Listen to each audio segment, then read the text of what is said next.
الحمد للہ رب العالمین والعاقبۃ للمتقین والصلاة والسلام رسولہ الکریم تذکرۃ النعیم ان الابرار لفی نعیم، بے شک نیک لوگ ضرور جنت میں جائیں گے۔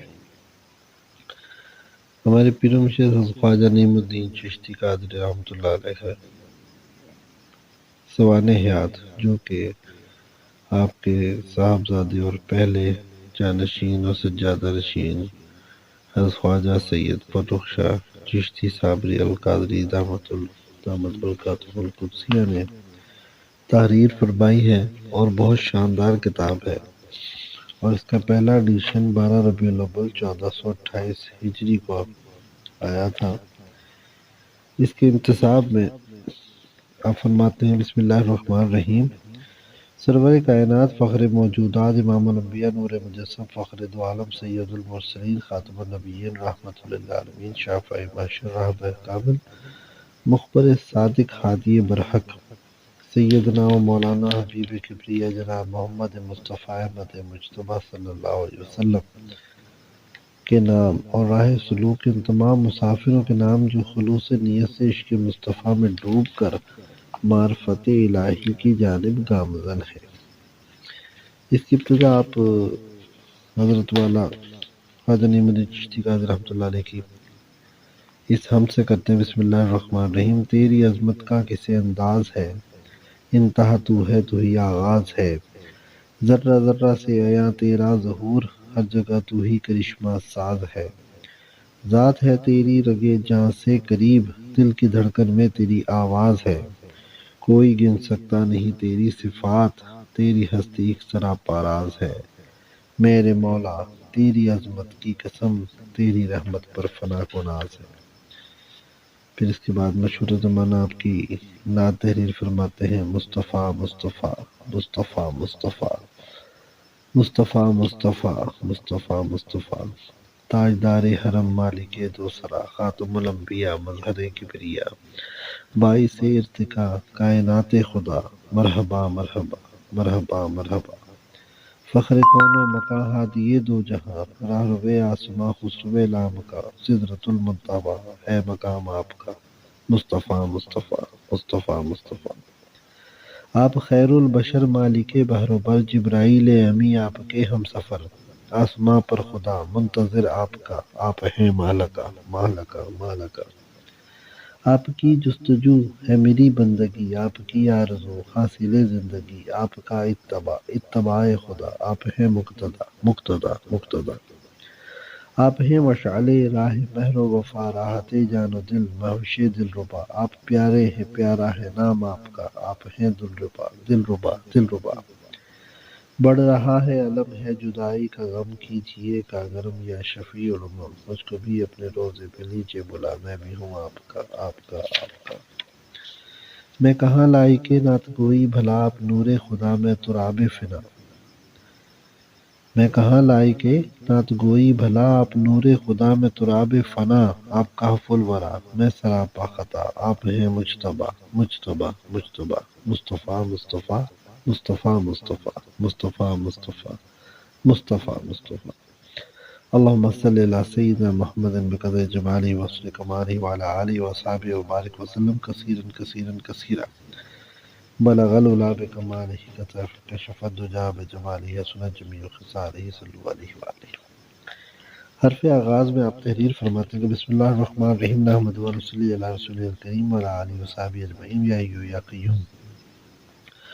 اللہ عز و جل کا بڑا احسان و کرم ہے کہ اس پاک ذات نے اپنی تعریف بیان کرنے کی، نبی کریم کی توصیف بیان کرنے کی، اپنے مقبول بندوں کی نیکیاں بیان کرنے کی توفیق عطا فرمائی، ہر مرحلہ پر رہنمائی کے دروازے واق کر دیے۔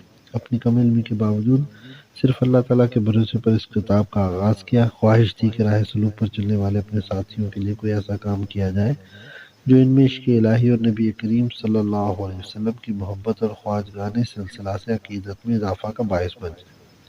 اگر اللہ تعالیٰ اس کوشش کو برابر کر دے تو اس کا بڑا لطف و احسان ہوگا۔ اللہ تعالیٰ کے ایک فرمان کا مفہوم ہے کہ اللہ تعالیٰ کی بارگاہ میں وہی عمل مقبول ہے جو کہ نبی کریم صلی اللہ علیہ وسلم کی سنت کے مطابق ہو، اس لیے راہ سلوک کے مسافروں کو بالخصوص نبی کریم صلی اللہ علیہ وسلم کی سیرت پاک اور معمولات کا ضروری علم حاصل کرنا چاہیے۔ اور نبی کریم صلی اللہ علیہ وسلم نے فرمایا، جس کا مفہوم ہے میرے اصحاب تاروں کی مانند ہے، کسی کی بھی پیروی کر لو منزل تک پہنچ جاؤ گے۔ تو ان اصحاب کے اعمال جو کہ معرفت الہی حاصل کرنے میں مددگار ہیں، ان کا علم بھی ہونا چاہیے۔ پیر و مرشد خواجہ سید نعیم الدین چشتی قادری رحمۃ اللہ علیہ کی وصال کے بعد مختلف حلقوں کی جانب سے آپ کے سوانح حیات ضبط تحریر میں لانے کا اصرار ہو رہا تھا۔ میری خواہش تھی کہ یہ کام کوئی پیر بھائی انجام دے۔ 2-3 حضرات نے مختلف مواقع پر ارادہ کیا ان کو ضروری معلومات بھی بہم پہنچائے گی۔ کچھ عرصہ بعد وہ خاموش ہو گئے، اور جب یہ حدیث پاک پڑھی، مفہوم اپنی دنیا سے رخصت ہونے والوں کی نیکیاں بیان کرو، تو سوچا کہ بحیثیت شفیق والد اور پیر مرشد آپ رحمۃ اللہ علیہ کی شخصیت کو جتنے قریب سے دیکھنے کا مجھے موقع ملا ہے اور کسی کو نصیب نہیں ہوا، اس لیے آپ رحمۃ اللہ علیہ کے سوانحات کو خود لکھنے کا ارادہ کیا۔ خواجہ نے سلسلہ کا تذکرہ اس لیے تحریر کرنا ضروری تھا کہ ان پاک نفوس کی زندگیوں کا مطالعہ عمل کا جذبہ بیدار کرتا ہے اور اس سے عشق الہی کو بڑھاوا ملتا ہے۔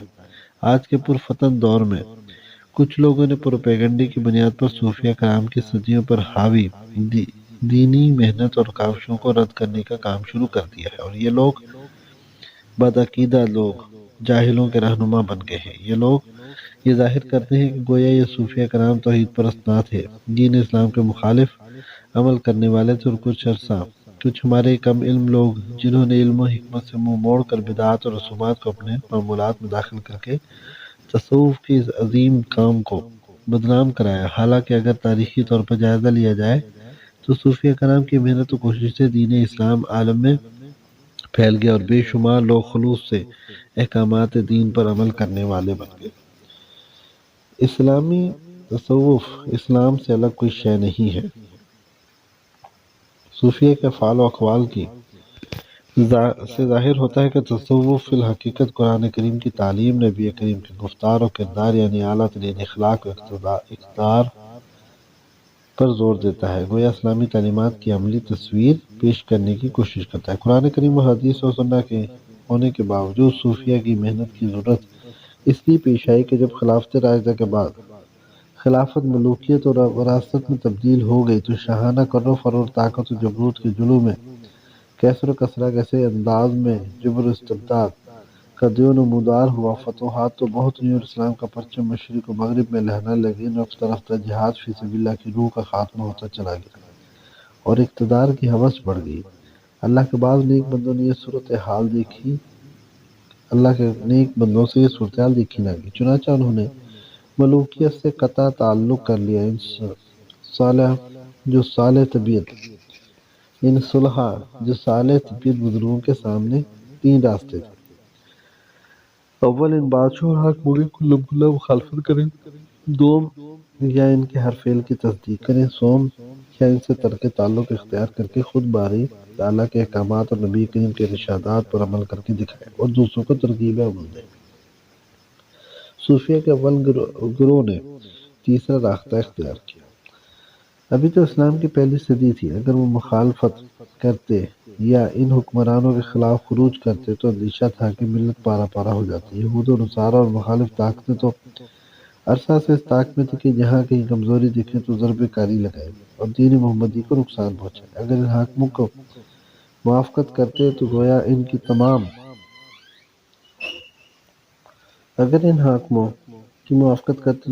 کی تمام پالیسیوں پر فساد کرتے اور ان کے ظلم و ستم میں شریک کار ہو جاتے، جس کی نہ شریعت اجازت دیتی تھی اور نہ ان کی طبیعت۔ لہٰذا انہوں نے محلوں اور درباروں سے منہ موڑا، عبادت اور توبہ استغفار میں مصروف ہو کر عوام کے سامنے نمونہ بن گئے۔ بزرگ جاہ و خشم کے خلاف تھے، بادشاہوں سے ملنا یا حکام سے ملاقات پسند نہ کرتے تھے، اگر کبھی ان سے سامنا ہو جاتا تو سختی سے ان کے اعمال پر تنبیہ کرتے۔ نبی کریم صلی اللہ علیہ وسلم کے فرمان کا مفہوم ہے سب سے بہترین جہاد ظالم حکمران کے سامنے کلمہ حق کہنا ہے۔ یہ اس جہاد کا حق ادا کرتے اور کسی بھی ذاتی نقصان کی پرواہ نہ کرتے۔ اس اولین گروہ میں سلسلہ چشتیہ کے بزرگان حضرت حسن بصری، حضرت فضیل بن عیاض اور حضرت ابراہیم بن اعظم نمایاں ہیں۔ بنو عباس کے دور میں یونانی فلسفے کا ظہور ہوا۔ یونانی فلاسفہ کی کتابیں دارالخلافہ میں لائی گئیں۔ ان فلاسفہ کے زیر اثر اقلیت کی گھنگور گھٹا اس زور و غور سے اٹھی کہ عقائد کی روشنی پر اس کی دھند چھانے لگی۔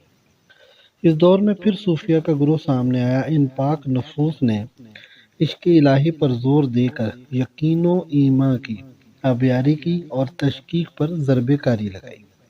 اس دور میں حضرت بایزید بسطامی، معروف کرخی، ذوالنون مصری، شیخ فرید الدین عطار اور حضرت جنید بغدادی رحمۃ اللہ تعالی علیہم اجمعین نے کتاب اللہ کی حفاظت کی۔ جب فقہ کی تدوین کا دور آیا تو فکر و عمل کی ہم آہنگ کیا گیا۔ تمام ائمہ کرام نے کسی نہ کسی صوفی بزرگ سے تعلق رکھا اور باطنی نعمت حاصل کی، اور ان لوگوں نے حکمرانوں کے سامنے کلمہ حق کا پرچم بلند کیا اور ان کے ظلم و ستم کا انتہائی استقامت سے مقابلہ کیا۔ ان میں حضرت امام مالک رحمۃ اللہ علیہ، حضرت امام شافعی رحمۃ اللہ علیہ اور حضرت امام احمد بن حنبل رحمۃ اللہ علیہ نے جسمانی تشدد برداشت کیا۔ حضرت امام اعظم حضرت امام ابو حنیفہ رحمۃ اللہ علیہ نے تو اپنی جان تک راہ حق میں قربان کر دی، لیکن اسلام کی سچی راہ میں ثابت قدم رہے۔ حضرت شیخ عبد القادر جیلانی رحمۃ اللہ علیہ نے دارالخلافہ بغداد کو اپنا مرکز بنایا۔ آپ رحمۃ اللہ علیہ نے اپنے نورانی کردار کی روشنی سے ایک جہان کو منور کیا اور عملی طور پر ارشاد و تلقین کا جو کام شروع کیا اس کے باعث ہزاروں غیر مسلم اسلام لائے اور مسلمان سچے مسلمان بن گئے۔ آپ نے اس وقت کے حکمرانوں کو بار بار ان کے اعمال پر تنبیہ فرمائی۔ آپ کے وجود بابرکت سے ایک عالم نے فیض اٹھایا۔ امام غزالی رحمۃ اللہ نے احیاء العلوم تحریر فرمائی جو اصلاح باطن میں رہنمائی کا ایک روشن مینار ہے، اور آج تک اس کتاب کا فیض جاری ہے۔ برصغیر کا خطہ کفر و الحاد کی تاریکی میں ڈوبا ہوا تھا۔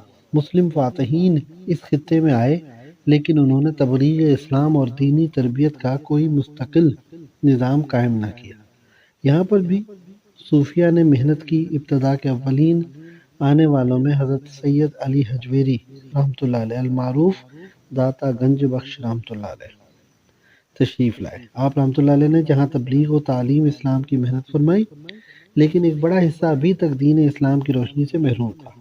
شہاب الدین غوری کا ناکام ہو کر واپس جا چکا تھا۔ اس دور میں حضرت خواجہ معین الدین چشتی رحمۃ اللہ علیہ ہندوستان میں تشریف لائے، اور آپ رحمۃ اللہ علیہ نے اور آپ رحمۃ اللہ علیہ کے خلفاء نے یہاں دین کی محنت کی، لاکھوں لوگوں کو مسلمان کیا اور ان کی تربیت فرمائی۔ آپ رحمۃ اللہ علیہ کے وجود کی برکت سے یہاں اسلامی حکومت مستحکم طور پر قائم ہوئی، اور آپ رحمۃ اللہ علیہ نے مستقل کے دارالسلطنت دہلی میں سلسلہ چشتیہ کی خانقاہ قائم فرمائی، جہاں سے حضرت خواجہ قطب الدین بختیار کاکی رحمۃ اللہ علیہ اور بعد میں حضرت خواجہ نظام الدین اولیاء رحمۃ اللہ علیہ نے عوام اور حکام کی اصلاح کا کام کیا۔ اس دور میں ہندوستان میں مسلمان تعداد میں کم تھے، لیکن سیاسی اقتدار ان کے ہاتھ میں آ چکا تھا۔ اسلام کی عظیم شان تہذیب کے لیے ہندوستان کے دروازے کھل چکے تھے۔ ایسے میں یہاں اسلام کی سچی تصویر پیش کرنے کی ضرورت تھی، تاکہ مقامی معاشرہ اسلام کی درخشندہ روایات میں ڈھلنے کی استعداد پیدا کرے اور لوگ دین اسلام میں داخل ہوں۔ گروہ صوفیہ کے ان پاک نفوذ نے پھٹے پرانے کپڑے پہن کر، نان جویں کھا کر، دنیا اور اقتدار کی ہر ہوس سے دل کو پاک کر کے، محنت و مزدوری کر کے گزارا کیا، اور اپنے کردار و گفتار سے صرف اور صرف دین اسلام کی تبلیغ کو اپنا مقصد بنا لیا۔ اب ایک طرف تو بت پرستی اور چھوت چھات کی آندھیاں چلتی تھیں،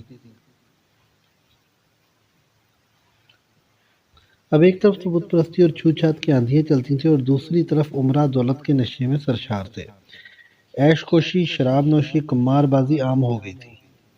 ان نازک حالات میں ان پاک بزرگوں نے لوگوں کی اصلاح کا کام اٹھایا۔ جب عوام ان بزرگوں کے نورانی کردار کے باعث ان کے معتقد ہونے لگے تو بادشاہوں نے ان کو اپنا رقیب سمجھ لیا اور ان کے خلاف اقدامات کرنے لگے، لیکن یہ پاک باطن صوفی ہر قسم کے مخالفت سے بے نیاز ہو کر انتہائی بے باکی سے دعوت و تبلیغ کا کام کیے جاتے۔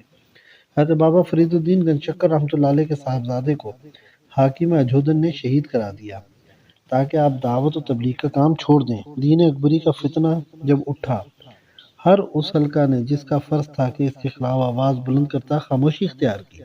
اس وقت حضرت شیخ احمد سرہندی رحمۃ اللہ علیہ نے آواز حق بلند کی اور انتہائی استقامت سے قید و بند کی صعوبت برداشت کی۔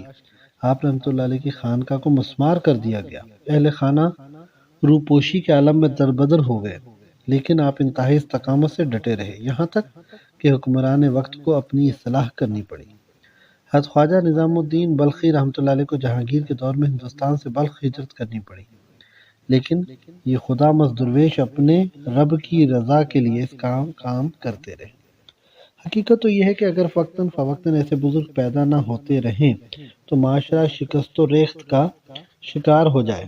نادان حکمران یہ بات بھول جاتے ہیں کہ متوازن معاشرہ جس میں نیکی اور ایمانداری کا کار فرما ہوتی ہے، خود ان کے سیاسی اقتدار کی مضبوط بنیاد بن سکتا ہے، اور اس سے حکومت کو استحکام پیدا ہوتا ہے۔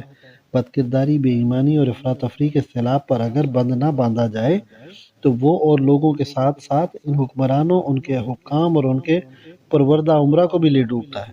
تاریخ کا یہی سبق ہے، لیکن تاریخ کا مطالعہ تو سب بڑے شوق سے کرتے ہیں اور اس سے سبق کوئی نہیں لیتا۔ ان تاریخی حقائق کی روشنی میں یہ بات عیاں ہے کہ اس خطے میں اسلام کا پودا لگانے سے اس کے تناور درخت بننے تک کے تمام محنت گروہ صوفیہ کے پاک باطن بزرگوں نے کی۔ مقام افسوس ہے کہ ان بزرگوں کے ہاتھوں مسلمان ہونے والوں کی اولادوں میں سے بعض افراد بجائے احسان مند ہونے کے ان پر زبان تان کو دراز کرتے ہیں۔ غیروں کے پروردہ یہ حلقے اپنے مخصوص مقاصد کے لیے ان بزرگوں کی مذمت کر کے اور ان کے دینی خدمات سے انکار کر کے اپنی شقاوت اور جہالت کا ثبوت دے رہے ہیں۔ حقیقت یہ ہے کہ ہم سے بڑا توحید پرست نہ تھا، نہ ہے اور نہ ہوگا انشاءاللہ۔ بس ضرورت اس بات کی ہے کہ ان بزرگوں کے کردار و گفتار کے آئینے میں ہم اپنے کردار کا جائزہ لیں اور اپنی اصلاح کریں تاکہ کسی کو ہم پر اعتراض کا موقع نہ ملے۔ ہمیں چاہیے کہ اپنے بچوں کی دینی تربیت پر توجہ دیں اور ان کو زیادہ سے زیادہ ان بزرگوں کے حالات زندگی اور ارشادات سے آگاہ کریں تاکہ وہ اس راہ مستقیم پر گامزن رہیں اور کسی پروپیگنڈے کا شکار نہ ہوں۔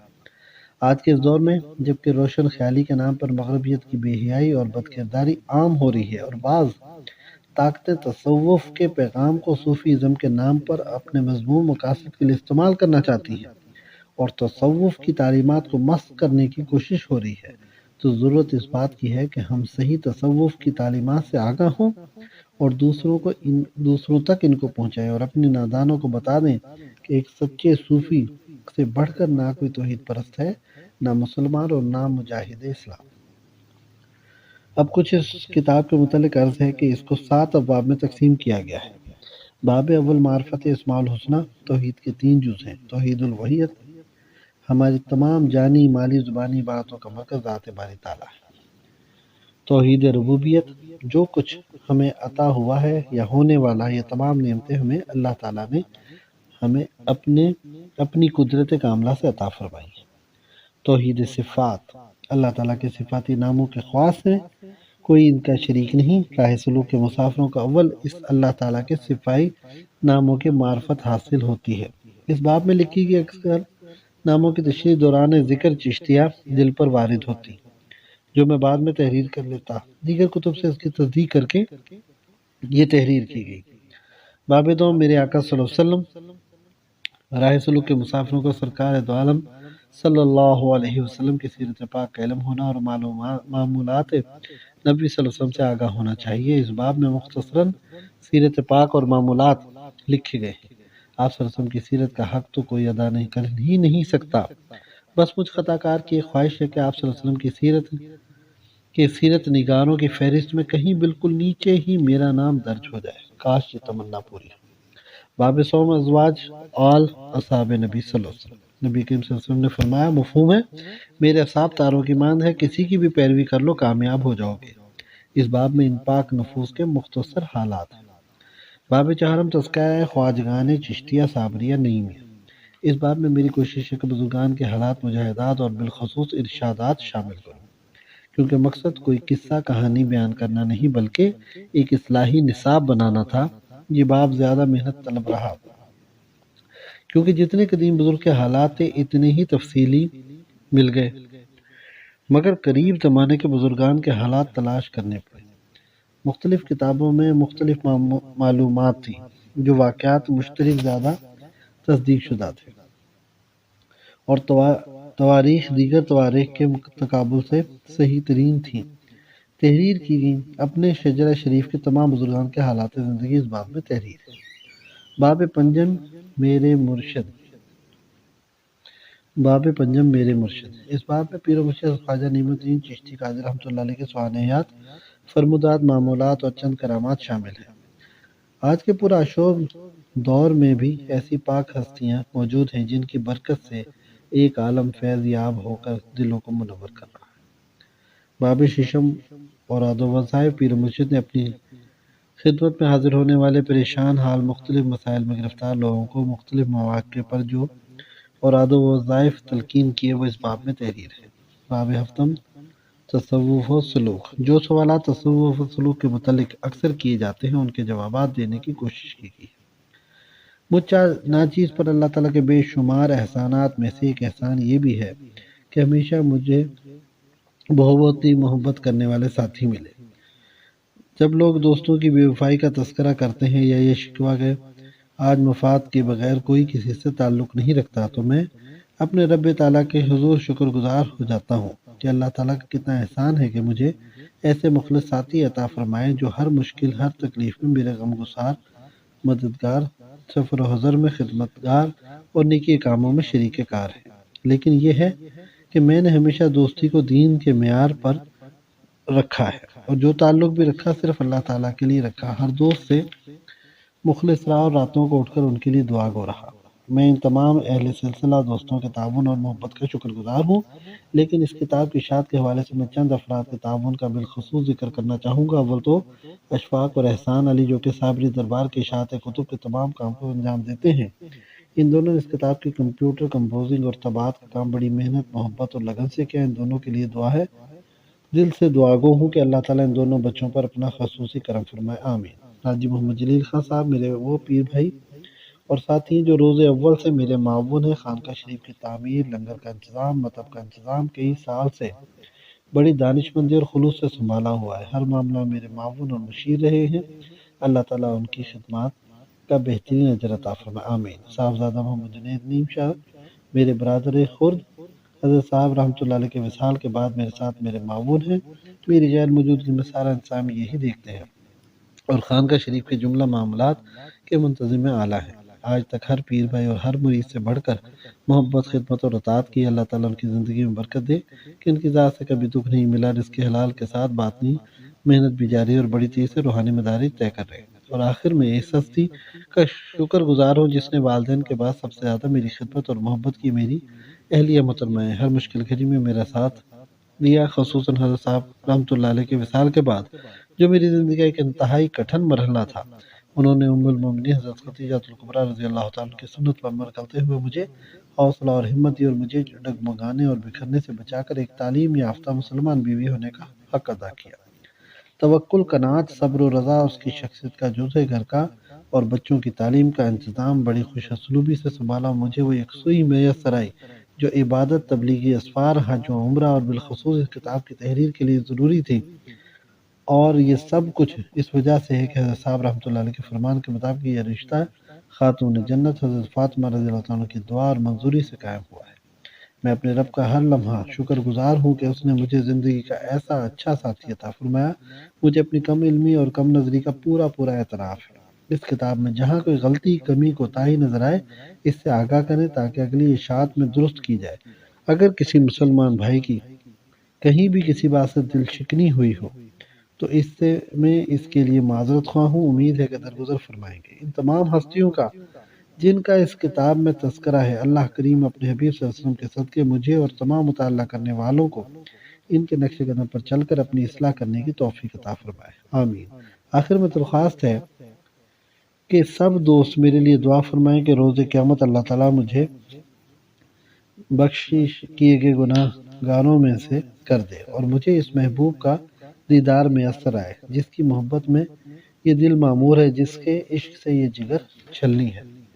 کیا فائدہ فکر و بیش و کم سے ہوگا، ہم کیا ہیں جو کوئی کام ہم سے ہوگا، جو کچھ ہوا کرم سے تیرے، جو کچھ کے ہوگا تیرے کرم سے ہوگا۔ عبدالضعیف صاحبزادہ سید فروخ شاہ چشتی صابری القادری افیانہ، سجادہ نشین خانقاہ چشتیہ صابریہ نعیمیہ، صابری دربار روڈ، اقبال نگر، الجف colony, peoples colony number 1، Faisalabad. الا کل شیء ما خلا اللہ باطل، جان لو اللہ تعالیٰ کے سوا ہر چیز باطل ہے۔ باب اول معرفت اسماء الحسنی۔ بسم اللہ الرحمن الرحیم۔ تیری عظمت کا کسے اندازہ ہے، انتہا تو ہے، تو ہی آغاز ہے۔ اللہ اللہ اللہ، وہ اتنا وسیع بلند، کوئی اس کی عظمت کا کما حق جاننے کا حق ادا نہ کر سکے۔ اس کو جانے تو صرف وہ جانے جس پر وہ خود عیاں ہونا چاہے، جو غائبوں کا غائب ہے۔ یہ جو سب سورج چاند جگمگا رہے ہیں، کائنات کے تمام رنگ، روشنی، حسن، خوشبو، اس کی صرف ایک تجلی کی تفسیر ہے۔ کوئی گن سکتا نہیں تیری صفات، تیری ہستی ایک سراپا راز ہے۔ ہر صاحب کا شعر ہے۔ تمام کائنات کی ہر شے اس کا ذکر کرنے میں محو ہے۔ سورج چاند ستارے صبح و شام اس کے حضور سجدہ ریز ہیں۔ سمندر کی موجیں ابھر ابھر کے اس کو سلامی دیتی ہیں۔ موج صبا اس کے ذکر سے لہرا کر چلتی ہے۔ چرند پرند اس کی محبت کے نغمے گا رہے ہیں۔ اشجار جھوم جھوم کر اس خالق کے پیارے پیارے اسماء الحسنی کا ورد کر رہے ہیں۔ ہر طرف ہر لمحہ اس کی عظمت والے ذکر کی گونج ہے۔ ہر لحظہ اس کی رحمت ایک نئی شان سے طلوع ہو رہی ہے۔ کائنات کی ہر روح اس کے نور سے روشن ہو رہی ہے۔ ازل سے اسی کی کھوج میں اس شاخ کے قافلے محبت و عشق سے بھرے دل جلوے کی متلاشی نگاہیں لے کر نکل رہی۔ جتنا اس کو چاہا گیا، جتنی اس کی تعریف کی گئی، نہ کسی کی گئی، نہ کسی کی ہوگی، پھر بھی اس کا حق ادا نہ ہو سکا۔ سارا جہان بھی اگر اس کو چاہے اس کی تعریف بیان کرے تو اس کا حق ادا کرنے سے عاجز ہے۔ تمام تعریف و توصیف اس کو ہی سزاوار ہے، جو ازل سے ہے اور ابد کے بعد بھی رہے گا۔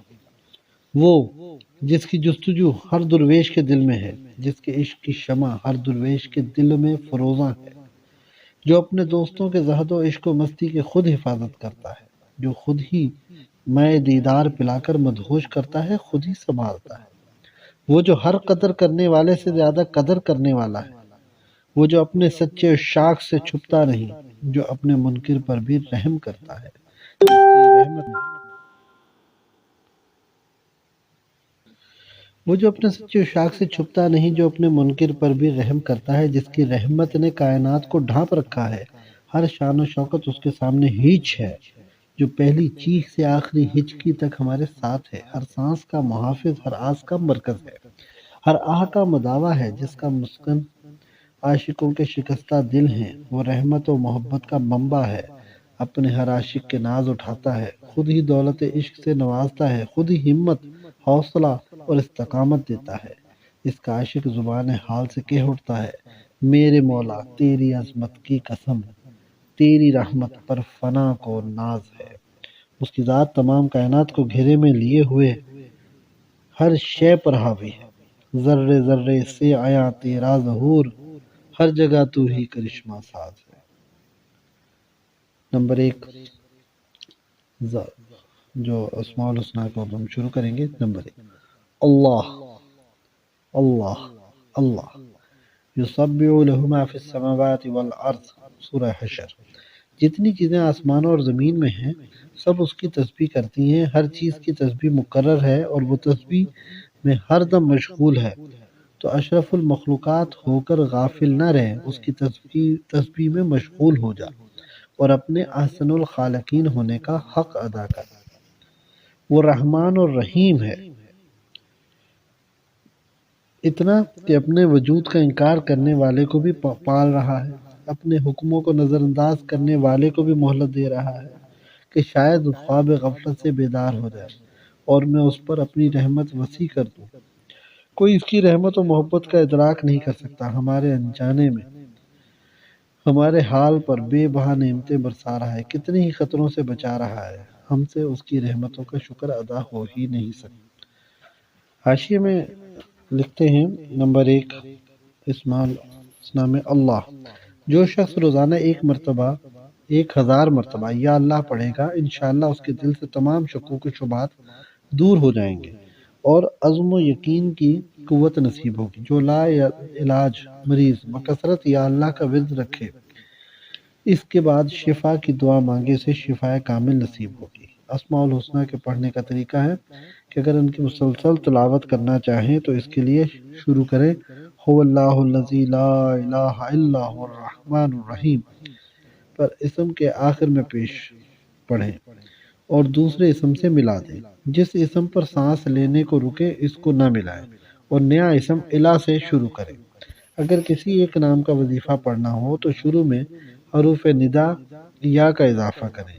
اگر مختلف ناموں کا وظیفہ بھی پڑھنا ہو تو ہر اسم سے پہلے یا کا اضافہ کریں، مثلا یا اللہ، یا رحمان، یا رحیم۔ نمبر 2 ہے کہ جو شخص ہر نماز کے بعد 100 بار یا رحمان کا ورد کرے اس کے دل سے ہر قسم کی سختی و غفلت کی سیاہی دور ہو جائے گی۔ نمبر 4 ہے الملک، حقیقی بادشاہ کے دونوں جہان اس کے قبضہ و قدرت میں ہیں اور وہ سب سے بے پرواہ سب لوگ اسی کے محتاج ہیں۔ اس کائنات میں سب کچھ اسی کے ارادے سے عمل میں ہے، چاند، سورج اور زمین سب اس کے متعین کردہ راستے پر رواں دوا ہے۔ کسی میں مجال نہیں کہ اس کے حکم سے سرتابی کرے اور کسی کی کوئی کوشش اس کی ترتیب کردہ طریق کو بدل نہیں سکتی۔ ہر جگہ اس کا حکم نافذ ہے، کوئی اس کے حکم میں عدولی نہیں کر سکتا۔ اس کی فرما برداری عزت عطا کرتی ہے اور ہر حاجت اور خوف سے بے نیازی دیتی ہے۔ جو شخص ہر نماز کے بعد 100 بار یا رحیموں کا ورد کرے اس کے اوپر تمام مخلوق مہربان ہو جائے گی اور تمام آفتوں سے محفوظ رہے گا۔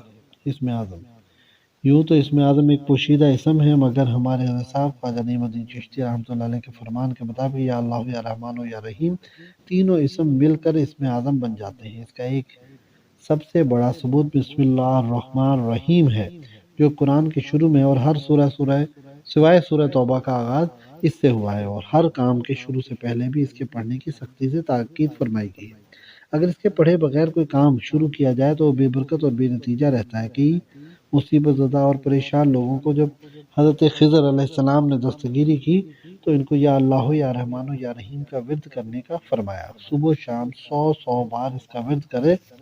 اگر کوئی مشکل آن پڑے تو عصر سے مغرب تک مسلسل اس کا ورد کرے اور مقصد ذہن میں رکھے، انشاءاللہ مشکل جلد حل ہو جائے گی۔ چوتھا الملک ہے کہ جو کوئی بعد نماز فجر اس اسم کی کثرت کرے گا اللہ اس کو غنی فرما دیں گے اور مخلوق کے سامنے سوال سے بے نیاز کر دیں گے انشاءاللہ۔ نمبر 5 القدوس، ہر برائی سے پاک ذات ہے، اس کو نہ کھانے پینے کی حاجت ہے، نہ اس کو اونگ آتی ہے، نہ کائنات کی نگرانی اس کو تھکا سکتی ہے، نہ کوئی اس کو فریب دے سکتا ہے، نہ کوئی سرکش اس کی پکڑ سے بچ سکتا ہے۔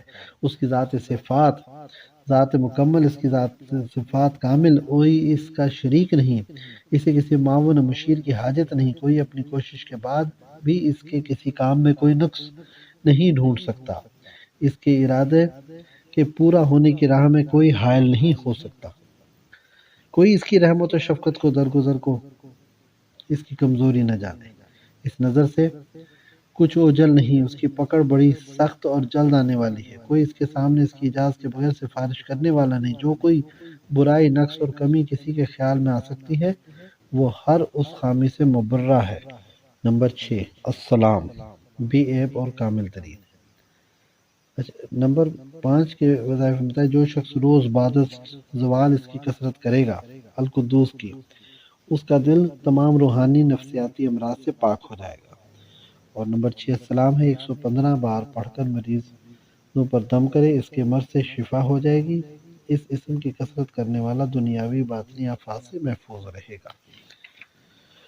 نمبر 7 المومن، جو دنیا اور آخرت میں مخلوق کو امن دینے والا ہے، جس کی رحمت سے کائنات میں امن قائم ہے، جس کی نظر کرم سے ایمان کی دولت بڑھتی ہے، جب اس کی نظر کرم بدل جائے تو ختم اللہ علی قلوبہم بن جائے اور کسی کی تبلیغ بھی ہدایت نہ دے سکے، اگر آخر سانس تک بھی اس کی فرما برداری کرے تو بھی دولت ایمان عطا کرنے کا شکر ادا کرے۔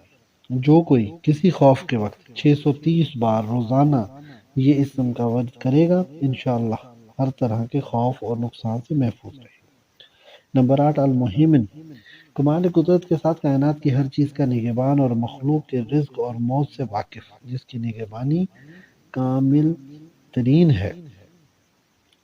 جب عالم عدم میں تھا تب بھی اس کی نگہبانی میں تھا، عالم وجود میں بھی اس کا سایہ نگہبانی ہے۔ جب ماں کے پیٹ میں تھا اور جب کم سن تھا اور اب بھی ہر خطرے مصیبت آفت سے ہر لمحے وہی ہماری نگہبانی کر رہا ہے۔ کائنات کے حقیر سے حقیر تر اور عظیم سے عظیم تر شے اس کی نگہبانی میں ہے، اور اسی کے لیے ہر شے اپنے متعین مقام پر قائم ہے۔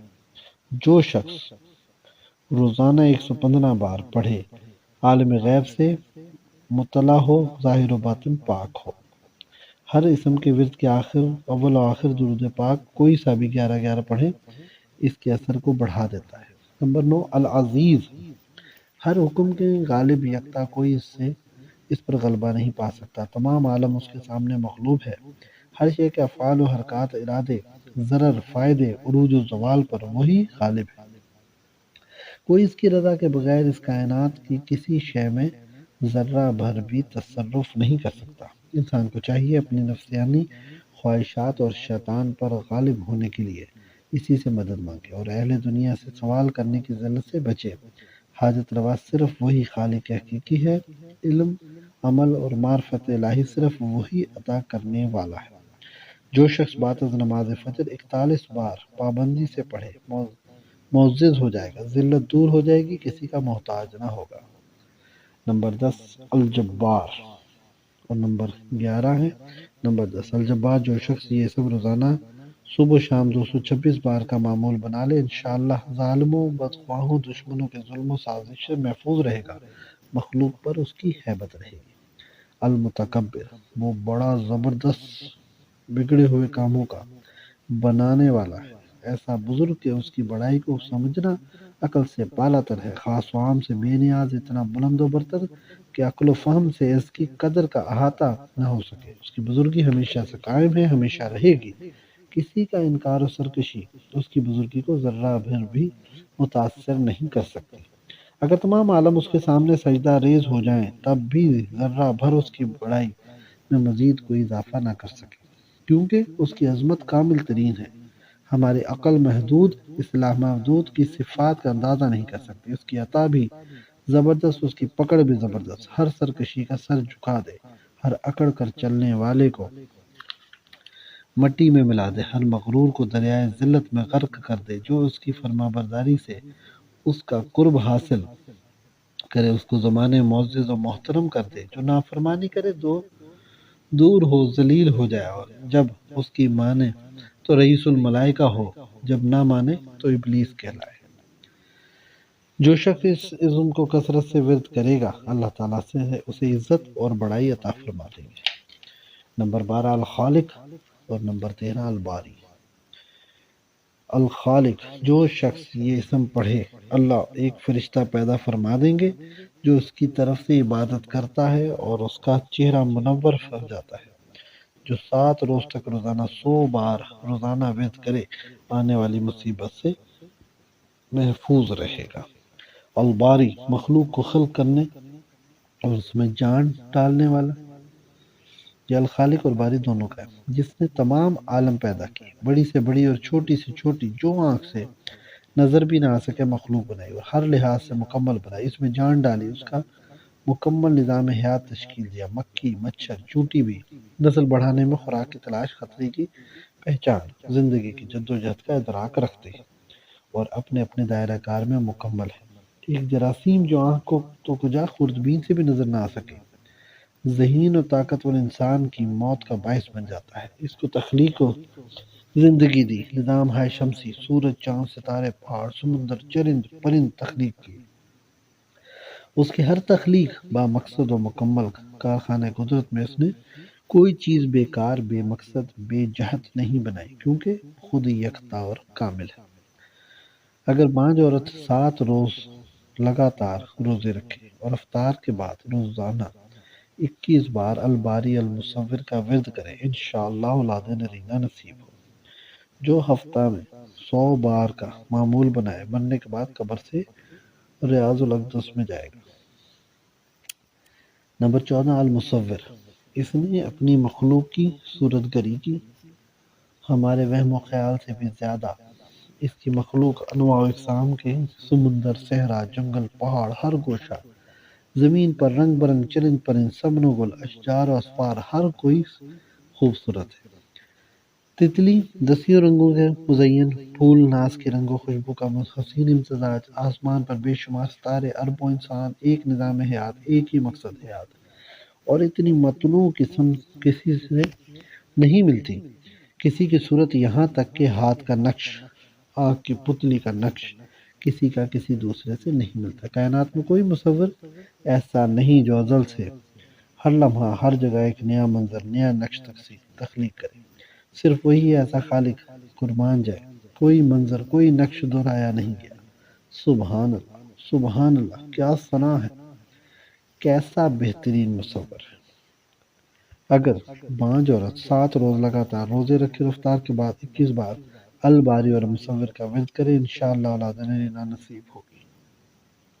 نمبر 15، البدیع، وہ بے مثال چیزوں کا ایجاد کرنے والا ہے، بغیر کسی مثال کے یہ عالم عدم سے وجود میں لایا۔ اس کی ہر چیز اس کے بغیر کسی مثال کی تخلیق ہے۔ جو شخص کو کوئی غم یا مصیبت یا کوئی بھی مشکل پیش آئے، وہ 1000 مرتبہ یا بدیع السماوات والارض پڑھے بعد از نماز عشاء، انشاءاللہ کشائش نصیب ہوگی۔ جو شخص بعد از نماز عشاء یا بدیع العجائب بالخیر یا بدیع 1200 مرتبہ 12 دن کسی بھی جائز مقصد کے لیے پڑھے، وہ مقصد 12 دن پورا ہونے سے پہلے حاصل ہو۔ کئی بار کا آزمودہ ہے، خیال رہے یہ عمل جلالی عمل ہے، اپنے مرشد کی اجازت سے پڑھے۔ نمبر 16، الغفار۔ نمبر 17، الغفور، موت درگزر کرنے والا، گناہوں کا بخشنے والا، پردہ پوشی کرنے والا، ہم ہر لمحے اپنے مولا کا حق نظر انداز کر رہے ہیں، وہ پھر بھی درگزر کر رہا ہے، پکڑ نہیں کرتا، اپنی دھرتی پر چلنے پھرنے کی اجازت دے رہا ہے، اپنا رزق کھلا رہا ہے، اپنی نافرمانیوں کو برداشت کر رہا ہے۔ اس کی رحمت کی انتہا ہے کہ ہماری پردہ پوشی بھی فرما رہا ہے۔ آخرت میں اگر چاہے تو کروڑوں گناہ کرنے والوں کو بھی بخش دے، وہ معاف کرنے میں جلدی کرنے والا ہے اور پکڑ میں بار بار موقع دینے والا ہے۔ جو کوئی بعد از نماز جمعہ یا غفرلی پڑھے گا، اللہ تعالیٰ اس کو بخش دے گا۔ جو کوئی سجدہ میں یا رب اغفرلی 3 بار پڑھے، اللہ تعالیٰ اس کے تمام گناہ معاف فرما دے گا۔ 18، الرؤوف ہے، بہت ہی مہربان اور بے مانگے رحم کرنے والا، یہ مہربانی اس کی عادت اور شان ہے، وہ ہر مخلوق پر مہربان ہے، کوئی اس کے احسان اور عطا سے محروم نہیں، گناہگار کو توبہ کی توفیق دے کر احسان فرما رہا ہے، نیکوکاروں کے درجات بلند کر کے مہربانی کر رہا ہے۔ گناہوں سے بچنے کے لیے 40 بار روزانہ پڑھیں۔ القہار، 19 نمبر، کائنات کی ہر شے پر غالب ہے، وہ ایسا عظیم الشان غالب ہے کہ بڑی سے بڑی مخلوق اس کے سامنے عاجز و سرنگوں ہے، کوئی اس کے حکم سے سرتابی کی ہمت نہیں کر سکتا۔ ہر شے کے افعال و اخواص اس کی مرضی کے تابع ہیں۔ اگر آگ جلاتی ہے مگر اس کے حکم سے، حضرت ابراہیم علیہ السلام پر سلامتی کے ساتھ ٹھنڈی ہو گئی۔ زہر دوا بن جائے اور دوا زہر ہو جائے، ہر جگہ اس کا حکم نافذ ہے۔ عرش تا فرش ہے جس کے زیر نگی، اس کی قاہر ریاست پر لاکھوں سلام۔ جو اس اسم کا کثرت سے ورد کرے گا، دنیا کی محبت اور اہمیت اس کے دل سے نکل جائے گی، اللہ کی محبت اور شوق اس کے دل میں پیدا ہو جاتا ہے، دشمن ظاہر و باطنی پر غالب ہو جاتا ہے۔ یہ اسم جمالی ہے۔ الوہاب، 20 نمبر، سب کچھ اسی کا عطا کرتا ہے، ہماری جان، صحت، ہمت، توفیق، اولاد و مال و اسباب، سب کچھ اسی کا عطا کرتا ہے۔ یہ شیطان کا دھوکہ ہے کہ محنت، منصوبہ بندی، صلاحیت یا مال سے کچھ حاصل ہوتا ہے، سب کچھ اس کا کرم و عطا ہے۔ یہ اسم جلالی ہے، قرض کی ادائیگی اور معاش کی تنگی دور کرنے کے لیے بعد از نماز عشاء 1414 بار اول آخر درود پاک 11 بار ورد کرنا نافع ہے۔ الرزاق، 21 نمبر، رزق پیدا کرنے والا ہے، اسے مخلوق تک پہنچانے والا، تمام چرند پرند، اشجار، جنگلوں، بیابانوں، سمندروں، پہاڑوں میں اسی کے عطا کردہ روزی پر پل رہے ہیں۔ پتھر میں کیڑے کو بھی روزی دے رہا ہے۔ ہم نے رزق کی تلاش کو اپنا مقصد بنا لیا اور رازق سے ناتا نہ جوڑا۔ قرآن پاک میں خود ارشاد فرمایا، اے جن و انس، میں نے تمہیں اپنی عبادت کے لیے پیدا کیا ہے، رزق تو مقدر میں معین ہے، پھر اس کی حوث میں آخرت کی زندگی کو نہ بھول، دیدار الہی کے شوق سے دل کو مزین کر۔ رزق بھی دو طرح کے ہوتے ہیں، رزق سوری مثلا روٹی، پانی، دیگر غذائیت و مشروبات، رزق معنوی جس کا تعلق دل اور روح سے ہے، مثلا قرآن کریم کا علم و عرفان، دل کی روشنی، روح کی پاکیزگی۔ جس طرح رزق سوری میں کوئی امیر ہو، کوئی غریب ہے، اسی طرح رزق معنوی میں سے کسی کو زیادہ ملتا ہے، کسی کو کم۔ سب سے زیادہ حساب انبیاء علیہ السلام کو، پھر ملائکہ کو، صدیقین، شہداء و صالحین، پھر اس کے توسل سے مومنین و مسلمین کو ان کی صلاحیت کے مطابق عطا ہوتا ہے۔ یہ اسم جمالی ہے، اگر کوئی نماز فجر سے پہلے گھر کے چاروں کونوں میں 10 بار پڑھے، اس گھر میں افلاس نہ ہو۔ نمبر 22، الفتاح، وہ کھولنے والا ہے، اپنی رحمت کے دروازے کھولنے والا ہے ان لوگوں پر جو اللہ کے رسول صلی اللہ علیہ وسلم کی فرما برداری کرے۔ دنیا رزق، رحمت، راحت کے دروازے کھولنے والا ہے، ہر مشکل کو دور کرنے والا ہے۔ کیسی ہی مشکل آ پڑی، اسی کے نام کی برکت سے دور ہوگی۔ جب سب نے ساتھ چھوڑ دیا، وہی مشکل کشا میری مدد کو آیا، جب بھی پکارا اس کو مستعد پایا، لبیک یا عبدی کی صدا آئی اور کامیابی سے ہمکنار ہوا۔ سبحان اللہ، بے شک وہ ہر شرک سے پاک، دل کو صاف کر کے اس کو پکارو تو صحیح، وہ ہر سہارے سے بڑھ کر مضبوط سہارا ہے۔ برائے نسیان، بعد نماز فجر دونوں ہاتھ سینے پر باندھ کر 77 بار پڑھے، یہ اسم جمالی ہے، کسی مشکل میں پڑھا جائے۔ 489 بار بعد عشاء ورد کرے، کامیابی۔ نمبر 23، العلیم، وہ علم والا ہے، کوئی بھی اس کے علم کا احاطہ نہیں کر سکتا۔ ہماری عقلیں محدود، ہمارے علم ناقص، اس کا علم وسیع ہے، وہ ہر آن اپنی مخلوق کے حالات کو خوب جاننے والا ہے۔ نہ صرف جن و انس بلکہ کوئی بھی مخلوق اس سے نہیں چھپ سکتی، وہ اپنی مخلوق کی تمام کیفیات سے واقف ہے، جو موجود ہیں یا موجود ہو کر فنا ہو گئی، یا ابھی ان کا وجود ہی نہیں۔ اللہ عز و جل ان تمام کیفیات سے خوب واقف ہے۔ اللہ رب العزت کی ذات عالی کے باعث تمام علم موجود ہیں، جس پر نظر رحمت کر دے اس کو عالم بنا دے، جو کوئی بھی نہیں جس کو جاننے کی کسی نے بھی کوئی کوشش نہیں کی، وہ بھی وہی جانتا ہے۔ جس شخص نے کسی چیز کا استخارہ کرنا ہو، وہ شب جمعہ کو بعد عشاء 100 بار یا علیم پڑھ کر کسی سے بات کیے بغیر سو جائے، اس رات کو انشاءاللہ پورا حال معلوم ہو جائے گا۔ جو کہ 40 دن لگاتار نہار منہ اپنے بچے کو شہد یا پانی پر 21 بار یا علیم دم کر کے پلائے، بچہ صاحب علم ہوگا، ذہین اور حافظہ روشن ہوگا۔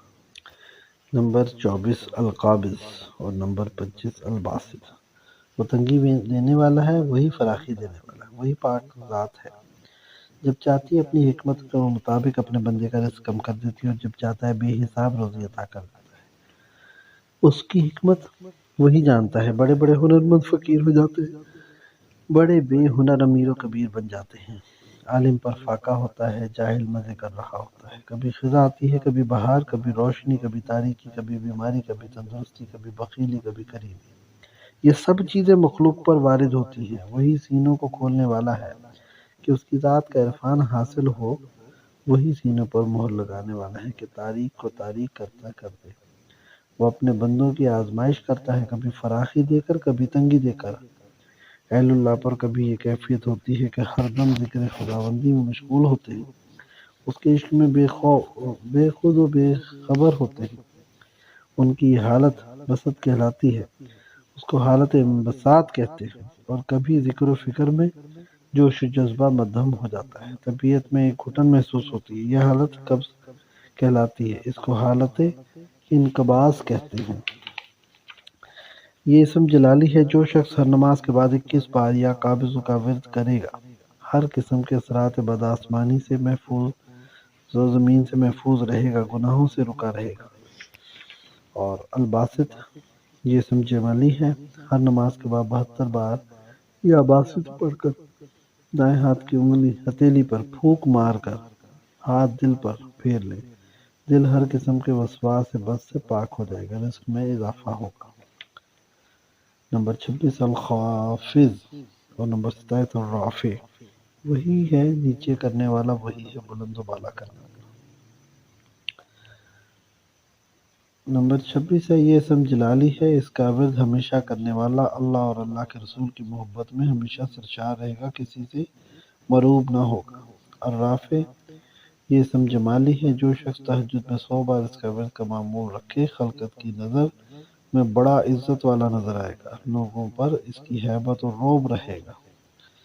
28 المعز پست کو بلند کرنے والا اور عزت دینے والا ہے، جو شخص بروز جمعہ بعد از مغرب 40 بار یا معز کا ورد ہمیشہ رکھے گا، ہمیشہ عزت مند رہے گا۔ 29 المعزل بلند کو پست کرنے والا، ذلیل کرنے والا، کافروں کو ان کے کفر کی وجہ سے ذلیل و خوار کرتا ہے، نفس و حوث کے غلاموں کو ان کی خواہشات کے مکر و فریب کے حوالے کر کے پست کر دیتا ہے۔ کوئی چیز اس کی ذات کے قبضہ قدرت سے باہر نہیں ہے، دولت، اقتدار، زمین و باغات عزت و بلندی کے ضامن نہیں ہے۔ فرعون و قارون کو بے نام و نشان کر دیا، عزت و بلندی کس کے فرما برداروں کو ملتی ہے؟ اپنے عاشقوں کو اپنے عشق میں فنا کر کے بلند و بالا درجات عطا کرتا ہے، وہ اعلیٰ شان والا ہے، اس کے عشق کی منزل بہت بلند ہے، قوت عشق سے ہر پست کو بالا کر دے، اس میں محمد سے جہاں میں اجالا کر دے۔ یہ اسم جلالی ہے، جس کو کسی دشمن کا سامنا ہو، وہ باوضو قبلہ رو ہو کر 75 بار یا مزل پڑھے، پھر سجدے میں جا کر اس شخص کا نام لے کر اللہ سے اس کے شر سے پناہ مانگے، 5 دن لگاتار اسی طرح کرے۔ مولانا رومی فرماتے ہیں آممی خوانند ہر دم نام باقی اثر بنا کند چون نبود عشق طفا۔ عام لوگ ذکر کی تعداد تو پوری کر لیتے ہیں، لیکن درد محبت کے ساتھ والہانہ اور عاشقانہ ذکر نہیں کرتے، ایسے ذکر کا دل کو نفع اور اثر کامل نہیں ہوتا۔ ذکر کی عاشقانہ کیفیت تو اللہ والوں کی صحبتوں سے ہی حاصل ہوتی ہے۔ نمبر 30 السمیع ہے، ہر کسی کو سننے والا، یہ تمام کائنات اس کی قوت سماعت کے احاطہ میں ہے، ہم ہر سرگوشی دل میں گزرنے والا ہر خیال تک اس کو سنائی دیتا ہے، چھوٹی سے چھوٹی مخلوق تک اس کی آواز سنتا ہے، کوئی کتنا آہستہ ہی کیوں نہ پکارے وہ سنتا ہے اور فوراً متوجہ ہوتا ہے، اس کی توجہ پکارنے والے کو فیض یاب کر دیتی ہے، وہ ہر جگہ موجود ہے، ہر کسی کو سنتا ہے۔ یہ اسم جلالی اور جمالی دونوں خواص رکھتا ہے، جو شخص اس مبارک نام کو جمعرات کے دن بعد از نماز چاشت 500 مرتبہ پڑھے، درمیان میں کسی سے کوئی بات نہ کرے، بعد میں سجدے میں سر رکھ کر جو بھی دعا مانگے انشاءاللہ قبول ہو۔ نمبر 31 البصیر، وہ ہر جگہ موجود ہے، ہمارا ہر عمل اس کی نظر میں ہے، اللہ حاضری، اللہ موجود ہے، اللہ ناظری، وہ میری نگہبانی کر رہا ہے، اللہ معی، اللہ میرے ساتھ ہے۔ جب ذاکر کے دل میں اتر جائے تو اللہ عز و جل کی ہیبت اور حیا دل میں پیدا ہو جائے، اور کوئی عمل کرنے سے پہلے یہ یقین دل میں ہوگا کہ ہم اپنے خالق کی نظروں سے اوجھل نہیں ہیں، وہ ہمیں دیکھ رہا ہے، تو اس کا کوئی حکم توڑ نہ سکیں گے، اور شریعت و سنت کا ہر حکم بآسانی ادا ہوگا۔ جو شخص فجر کی سنتوں اور فرض کے درمیان 100 بار اس کے ورد کا معمول رکھے، اس کو دونوں جہان کی حاجتیں پوری ہوں گی۔ نمبر 32 الحکم، وہ حاکم ہے، وہ ایسا حاکم ہے جس کی حکومت حتمی ہے، اس کے کسی فیصلے میں خطا کا احتمال تک نہیں، وہ مالک الملک ہے، اس کا اختیار مکمل ہے، ہر طاقت پر غالب آنے والا، تمام جہانوں پر چھانے والا۔ سورہ وتین میں فرماتا ہے کیا میں سب حاکموں کا حاکم نہیں، یعنی وہ حاکم الحاکمین، جو بے شک وہی بادشاہ حقیقی ہے، ہر حاکم، ہر اقتدار فنا ہونے والا ہے، وہ آغاز سے انتہا تک ہر شے کا حاکم ہے، کوئی اس کے قبضہ قدرت سے باہر نہیں۔ یہ اسم جمالی ہے، جو شخص ہمیشہ اس کا ورد رکھے اس کی زبان میں تاثیر پیدا ہوگی، بعد از عشاء کم از کم 5000 بار کا معمول رکھے۔ العدل 33 سراپا انصاف ہے، اس کا ہر عمل انصاف پر مبنی ہے، اگر اس کے بندوں پر کوئی مصیبت بھی آتی ہے وہ بھی مخلوق پر اس کی مہربانی ہے، کسی کے گناہ دور ہوتے ہیں، کوئی آنے والی تکلیف سے معمون کر دیا جاتا ہے، کسی کے درجات بلند ہوتے ہیں۔ ساری مخلوق اس کی تخلیق کردہ اس کی ملکیت ہے، وہ جیسا چاہے اپنے مخلوق کے ساتھ معاملہ کرے، یہ اس کا عدل ہی ہوگا۔ بعد از مغرب جو شخص اس نام کا 100 بار ورد کرے گا ہر آسمانی آفت سے محفوظ رہے گا۔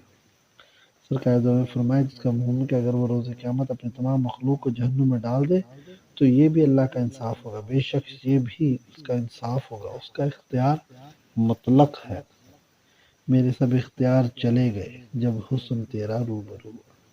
34 نمبر ہے اللطیف، وہ بڑا لطف کرنے والا ہے، اللہ کے کرم کی کوئی انتہا نہیں، وہ ہر خطا کار کو معاف کرنے والا ہے، فکر و فاقہ، دکھ، بیماری، تنہائی، قسم پرسی کو دور کرنے والا ہے، ہر مصیبت کو دور کرنے والا ہے، وہ معمولی سے معمولی چیز کو دیکھ رہا ہے، وہ ہلکی سے ہلکی چیز پر بھی اختیار رکھتا ہے، ہر لمحہ اس کا کرم اس کائنات کو منور کر رہا ہے، یہ بدلتے رات دن، یہ تبدیل ہوتے موسم اس کے کرم کا سبب ہیں۔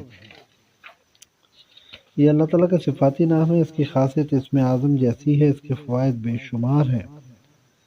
ہر نماز کے بعد 129 بار اس کا ورد کرنا باطن کو روشن کر دیتا ہے۔ جس بچی کا رشتہ نہ آتا ہو 2 رکعت نفل پڑھ کر 100 بار یا لطیفہ اول آخر درود پاک 11 بار کا ورد کرے 1 ماہ لگاتار، انشاءاللہ اس دوران اس کا مسئلہ حل ہو جائے گا۔ نمبر 35 الخبیر، وہ ہر شے کی خبر رکھنے والا ہے، جو کچھ گزر گیا اس کی بھی سے بھی باخبر ہے، جو ہو رہا ہے، جو ہونے والا ہے، سب کچھ اس کے احاطہ علم میں ہے، ہمارا ہر عمل اس کے علم میں ہے۔ یہ اسم جمالی و جلالی ہے، جو تہجد کے وقت 812 بار روزانہ اس کا ورد کرے گا اس کو کشف اسرار الہی حاصل ہو جائیں گے۔ الحلیم، وہ بہت علم والا بردبار ہے، اس کے باوجود کہ وہ علیم ہے، لطیف و خبیر ہے، قہار و جبار ہے، جانتا ہے کہ مخلوق سے فلاں اس کا نافرمان ہے، شرک و کفر اور گناہوں میں مشغول ہے، لیکن اس کی گرفت میں جلدی نہیں کرتا، اس کا رزق نہیں روکتا، گناہ گاروں کی پردہ پوشی کرتا ہے تو باقی مہلت دیتا ہے۔ یہ اسم جمالی ہے، جو شخص صبح شام 88 مرتبہ اس کا ورد کرے اس کی قوت برداشت زیادہ ہو، غم غصہ کم ہو، اخلاق درست ہو جائیں گے۔ 37 العظیم، وہ عظمت والا بڑائی والا ہے، وہ ایسا عظیم ہے کہ کائنات کی ہر شے اس کے سامنے عاجز ہے، ہر کسی کا اس کے سامنے سر جھکا ہوا ہے، سب اللہ کے ہی محتاج کرم ہے، وہ ایسی عظمت والا ہے کہ کسی کے وہم و گمان میں بھی نہیں آ سکتا، تو دل میں تو آتا ہے سمجھ میں نہیں آتا، پہچان گیا میں تیری پہچان یہی ہے۔ حصول عزت کے لیے ہر نماز کے بعد 100 بار اس کا ورد کریں۔ 38 نمبر الغفور، وہ بخشنے والا ہے، وہ بڑا ہی معاف کرنے والا ہے، وہ بہت جلد توبہ قبول کرنے والا ہے، کتنا ہی بڑا گناہ گار منکر کیوں نہ ہو، ذرہ ندامت کے آنسوؤں کا نذرانہ اس کے حضور پیش کیا تو توبہ کا سجدہ بجا لایا، وہ غفار فوراً معاف کر دیتا ہے، معافی میں جلدی کرنے والا ہے، پکڑ سے پہلے بار بار توبہ کا موقع دینے والا ہے، بار بار توبہ قبول کرنے والا ہے، ہمیشہ ہمیشہ گناہ کا بخشنے والا ہے۔ سرکار دو عالم صلی اللہ علیہ وسلم نے فرمایا جو شخص سجدے میں رب اغفر لی 3 بار کہے اللہ عز و جل اس کے تمام سابقہ گناہ معاف فرما دیں گے۔ اس میں جمالی ہے، جو شخص ہر نماز کے بعد 71 بار اس کا ورد کرے دل کی سیاہی دور ہو اور صفت رحمت پیدا ہو۔ نمبر 39 ہے شکور، وہ انتہائی قدردان ہے، وہ انتہائی قدر کرنے والا ہے، ذرا سا بھی نیک عمل کرو وہ اجر عظیم عطا کر دے گا، انتہا کا قدردانی کرنے والا ہے، ایک اس کی نظر کرو 10 یہاں 70 آخرت میں لے لو، اتنی قدردانی اتنی رحمت کے سوا کوئی کرنے والا نہیں۔ اس میں جمالی ہے، جس شخص کی نظر کمزور ہو یا کوئی بیماری ہو 41 بار پڑھ کر پانی پر دم کر کے اس پانی سے آنکھوں کو دھو لے 7 دن لگاتار انشاءاللہ شفا ہوگی۔ نمبر 40 العلی، 41 الکبیر ہے، وہ بہت ہی بلند و برتر بڑائی والا ہے، علی الذات الکبیر الشان، اس کا مقام بہت اعلیٰ ہے، اس کی کرسی ساری کائنات پر محیط ہے، وہ ہر کسی کی نگرانی کر رہا ہے، بڑے سے بڑا بلند سے بلند اس کے سامنے بے بس و لاچار ہے، وہو العلی العظیم۔ اس میں جلالی ہے، اگر کسی جگہ ورم ہو وہاں 300 بار پڑھ کر دم کریں صحت ہوگی۔ اور الکبیر، یہ بھی اس میں جلالی ہے، اگر کوئی مریض 90 بار روزانہ اس کا ورد کرے انشاءاللہ جلد اس کو صحت ہوگی۔ 42 الحفیظ، وہ حفاظت کرنے والا ہے، وہ اپنی ہر مخلوق کا محافظ حقیقی ہے، ہر کسی کی حفاظت کرنے والا ہے، وہ اس تمام کائنات کی حفاظت سے کسی لمحہ غافل نہیں، نہ ہی یہ حفاظت کو تھکا سکتی ہے۔ انسان، چرند پرند سب اس کا محافظ ہے، اس کی حفاظت عام ہے، کسی کے لیے مخصوص نہیں۔ جو شخص ہر نماز کے بعد 100 بار پڑھنے کا معمول رکھے گا، اس کا قوت حافظہ بڑھے، خطرات وسواس سے نگہداشت قلب ہو، کفر و شرک و بدعت سے محفوظ رہے گا۔ نمبر 43 المقیت اور نمبر 44 الحسیب، وہ قوت دینے والا، وہ کفایت کرنے والا ہے، سب کو روزی توانائی دینے والا ہے، ساری مخلوق کی بیک وقت بغیر کسی کمی کے کفایت کرنے والا ہے، ہر کوئی ہر جگہ اس کی رحمت سے فیضیاب ہو رہا ہے، وہ انواع و اقسام کی نعمتیں عطا فرما رہا ہے۔ فبأي آلاء ربكما تكذبان، بے شک وہ بہت کفیل ہے، جو کوئی اس پر بھروسہ کرتا ہے وہ اس کے لیے کافی ہو جاتا ہے۔ ہر نماز کے بعد 41 بار المقید ورد رکھنے والا دشمنوں سے اور نظر بد سے محفوظ رہے گا، کسی بھی قسم کا خوف ہو، صبح و شام 1 ہفتے تک حسبی اللہ 70 بار پڑھے۔ 45 الجلیل، بڑی ہی بزرگی والا، وہ بڑی ہی جلالت والا ہے، کوئی بھی اس کے سامنے دم نہیں مار سکتا، جو کوئی اس کا ہو جائے اس کو بھی بزرگی عطا فرما دیتا ہے، اس کو بھی معزز بنا دیتا ہے، اس پر بے انداز انوارات نازل فرماتا ہے، جو اس کا ہو گیا وہ مر کر بھی نہیں مرتا، جو قطرہ اپنی انفرادیت فنا کر کے سمندر میں مل جائے سمندر ہو جاتا ہے، جو کہ بعد از فجر 100 بار اس کا ورد کرے لوگوں کی نظر میں صاحب عزت و وقار ہو جائے۔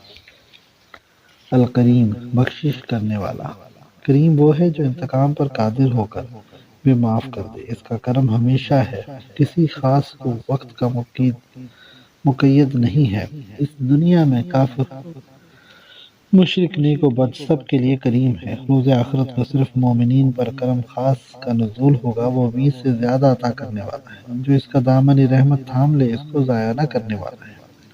العفو، گناہ بخشنے والا، معافی دینے والا، وہ عفو و درگزر کا مالک ہے، وہ عفو جسے چاہے بخش دے، بے شمار گناہ کرنے پر بھی رحمت کا مینہ برسا دے۔ نبی کریم صلی اللہ علیہ وسلم نے فرمایا کہ جس کا مفہوم ہے کہ اگر اس کے رحم و کرم کا اندازہ کفار کو ہو جائے تو وہ بھی روز قیامت مایوس نہ ہو۔ اور رعوف، بے حد رحم کرنے والا، رحم اور شفقت فرمانا اس کی عادت حسنہ ہے، انتہا درجے کا احسان فرمانے والا ہے، بار بار نافرمانی کرنے والا بھی اس کی رحمت سے مستفید ہوتا ہے، ہر وقت ہر بندے کی توبہ قبول فرماتا ہے۔ اور رقیب، ہر لمحہ نگہبان ہے، کائنات کی شے ہر لمحہ اس کی نگرانی میں ہے، وہ ہر قسم کا علم رکھتا ہے اور ہر کسی کی حفاظت فرماتا ہے۔ المجیب، دعائیں قبول کرنے والا، وہ ہر کسی کی دعا سنتا اور عطا کرتا ہے، جب بندہ اس کے آگے دستے سوال دراز کرتا ہے وہ خوش ہوتا ہے، کیا شان ہے میرے مولا کی، دنیا والے مانگنے پر ناراض ہوتے ہیں اور وہ نہ مانگنے پر ناراض ہوتا ہے۔ فرمایا گیا کیا دعائے مخل عبادہ، دعا عبادت کا مغز ہے، جب کوئی اللہ پر پورا یقین رکھتا ہے، اس کو حاجت روا حقیقی سمجھتا ہے، اس کو مہربان اور حاکم جانتا ہے، جب ہی اس سے مدد مانگتا ہے۔ دعا پورے یقین سے اعتماد سے مانگنی چاہیے، اللہ سب کی سن رہا ہے اور مانگنے پر عطا فرما رہا ہے۔ نبی کریم صلی اللہ علیہ وسلم نے فرمایا جس کا مفہوم ہے کہ کوئی مانگنے والا ایسا نہیں جو بار بار اپنے رب سے مانگے اور اس کا سوال پورا نہ کیا جائے، اس طرح مانگو جیسے بچہ اپنے والدین سے مانگتا ہے، دعا کے وقت دل اور دماغ پورے طور پر اپنے رب کی طرف متوجہ کر کے مانگو، ہر کام کے لیے ہر شے کے لیے اس سے سوال کرو۔ فرمایا گیا اگر جوتے کا تسمہ ٹوٹ جائے اس کے لیے بھی اس سے دعا کرو، کیونکہ اللہ کی نظر میں یہ دنیا اور اس کی شے کی حقیقت مچھر کے پر کے برابر بھی نہیں، اس دنیا کی ہر پست و بالا شے اس کی نظر میں حقیر ہے، اور ہم اتنے بے بس ہیں کہ چھوٹے سے چھوٹا کام بھی آسان طریقے سے نہیں کر سکتے، اور اس کا ہر کام میں محتاج کرم ہے۔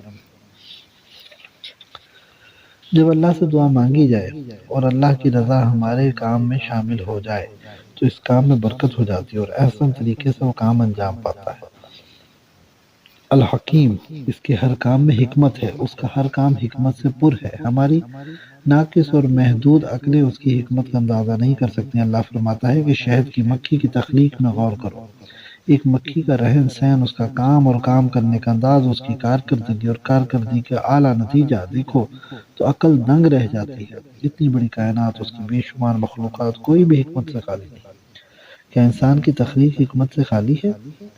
تم کو میں نے اپنی عبادت کے لیے پیدا کیا۔ دنیا اور اس کی ہر شے فانی ہے، ان اشیاء کی محنت کے لیے نہیں، ہمیں اپنی محبت اور عبادت کے لیے بنایا۔ ایک مکھی تو اپنی تخلیق کا مقصد پورا نہیں کرنے میں لگی ہے، اپنے رب کی فرما بردار ہے، دوسری مخلوق کو فائدہ پہنچا رہی ہے۔ ہم جو اشرف المخلوقات ہیں، اپنے اللہ کے بتائے راستوں سے ہٹ گئے۔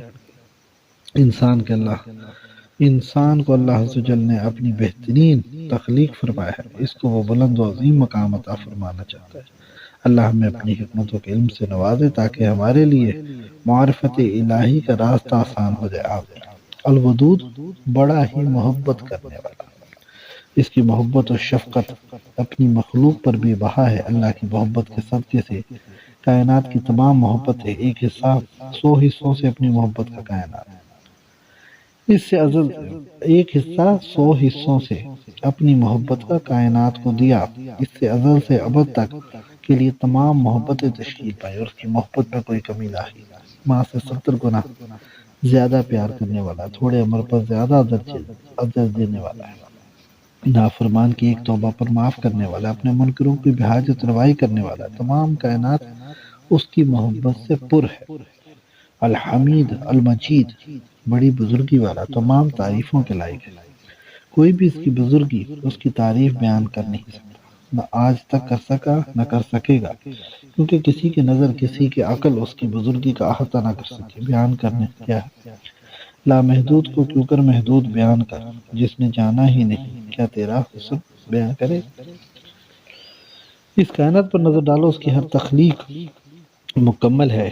یہ گل و سمن، یہ پرندہ و چرند، کوئی نقص نہ پاؤ گے۔ بار بار نظر ڈالو، تمہاری نظر مایوس رہے گی۔ نقص ڈھونڈنے سے، اور جن کو کچھ معرفت الہی ملی وہ اس کا حسن دیکھ کر حیران رہ گئے، جذب و مستی میں ڈوب کر خاموش رہ گئے۔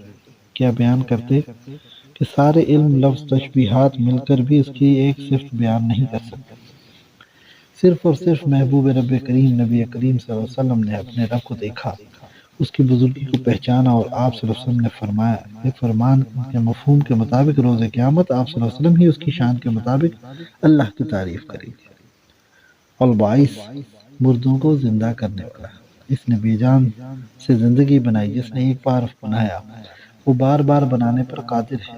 پانی سے جاندار بنائے، وہ روز قیامت مٹی کے ڈھیروں سے زندہ کر کے اٹھانے پر قادر ہے۔ اس کا ذکر عالی مردہ دلوں کو زندہ کر دیتا ہے، اس کے ذکر میں ڈوب کر زندہ ہو جاؤ اور اس کی شان کے نظارے دیکھو۔ شہید، ہر جگہ حاضر و ناظر، کوئی نفس، کوئی مقام، کسی لمحہ بھی اس کی نگرانی سے اوجھل نہیں، وہ ہر جگہ حاضر ہے۔ جب تم ایک، وہاں دوسرا رب ہے، جب دو ہو تیسرا رب ہے۔ ہمارا ہر عمل، ہر خیال اس کے ساتھ ہے۔ اللہ حاضری، اللہ ناظری، اللہ معی، ایک دن ہم اللہ کے حضور پیش ہوں گے، وہاں اس کی کسی کی گواہی کی ضرورت نہ ہوگی، وہاں کوئی بہانہ نہ ہوگا، وہ ہمارے ہر عمل سے، ہر نیت سے بخوبی واقف ہے۔ کوئی جواز، کوئی لفاظی کام نہ آئے گی، یقین رکھو وہ ہر جگہ اپنے ہر عمل کو دیکھ رہا ہے۔ جس دل میں یہ یقین کامل ہو گیا، اس نے معرفت الہی کا ایک بڑا حصہ حاصل کر لیا۔ وہ حق ہے، برحق ہے، برقرار رہنے والا ہے، ہر شے فانی ہے، وہی باقی ہے، ہر شے باطل ہے، وہی حق ہے۔ حق، حق، حق۔ الوکیل، بڑا ہی کارساز ہے، حسبنا اللہ و نعم الوکیل، نعم المولا و نعم النصیر، وہی لاچاروں بے آسروں کے کام آنے والا ہے، کام بنانے والا ہے، وہی میرا آقا، میرا مددگار ہے۔ ہمارا بھروسہ اسی اللہ پر ہے جس نے بے بسی، لاچاری، بیماری، ہر مشکل گھڑی میں مدد کی، وہی کام بنانے والا ہے۔ القوی المتین، کامل قوت اور بڑی طاقت والا، اللہ نے فرمایا کن، اور سب کچھ عالم وجود میں آ گیا۔ اللہ جب کسی کام کا ارادہ فرمائے وہ ہو جاتا ہے۔ ہر قوت اس کے سامنے سرنگوں ہے، وہ کمزور کو قوی کرنے والا، مظلوم کو غالب کرنے والا، ساری کائنات اس کے اشارے پر محو عمل ہے۔ یہ چاند ستارے محو حرکت ہیں، کون چلا رہا ہے؟ جو کوئی اس کی عبودیت سے مزین ہو کر صراط مستقیم پر چلے، وہ اس کو بھی قوی کر دیتا ہے، جو عاجزی سے اس کا ذکر کرے وہ اس کو بلند فرما دیتا ہے۔ الولی بڑا مددگار ہے، اس کی مدد اور حمایت ہر مظلوم بے بس تنہا کا سہارا ہے۔ اگر اللہ کی مدد ساتھ ہو تو حوادث زمانہ گرد راہ بن جاتے ہیں، جو کوئی اس کی جانب سفر کا ارادہ کرتا ہے وہ اس کا حامی و ناصر ہو جاتا ہے، وسوس و شیطان کے حملوں سے اس کی حفاظت فرماتا ہے۔ المحسی ہر شے اس کے علم میں شمار میں ہے، اس کے علم کامل میں، جس پر رحمت فرمایا اس کا سینہ علم لدنی سے بھر۔ المبدی پہلی بار پیدا کرنے والا، پانی کی بوند سے بہترین مخلوق بنائی، ہر مخلوق کامل، تمام عالم اس کے ارادے سے تخلیق ہوئے، ہر نقص سے پاک بنائے، اس کو کسی کی مدد و مشاورت کی حاجت نہیں۔ المعید دوبارہ پیدا کرنے والا، جب تمام مخلوق فنا ہو جائے گی، انسان مٹی کا ڈھیر بن جائے گا اور وہ دن قائم ہوگا جس کا وعدہ ہے، جو یوم پیدائش یوم الدین ہے۔